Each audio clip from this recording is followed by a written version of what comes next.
பர்தா என்பது உடலை இருக்கக்கூடிய நெருக்கமான அளவிற்கு இருக்கக்கூடாது.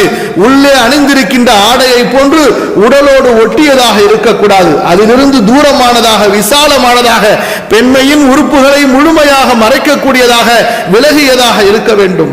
மொத்தமானதாக இருக்க வேண்டும், மெல்லியதாக இருக்கக்கூடாது. அதுவே ஒரு அலங்காரமான ஆடையாக இருக்கக்கூடாது.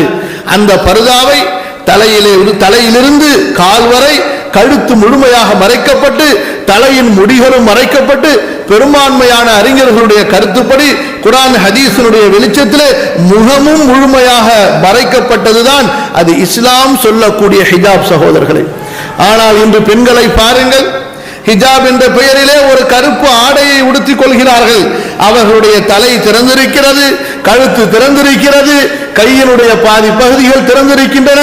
அதுபோன்று அந்த ஹிஜாப் ஆடையும் அவர்களுடைய உடலை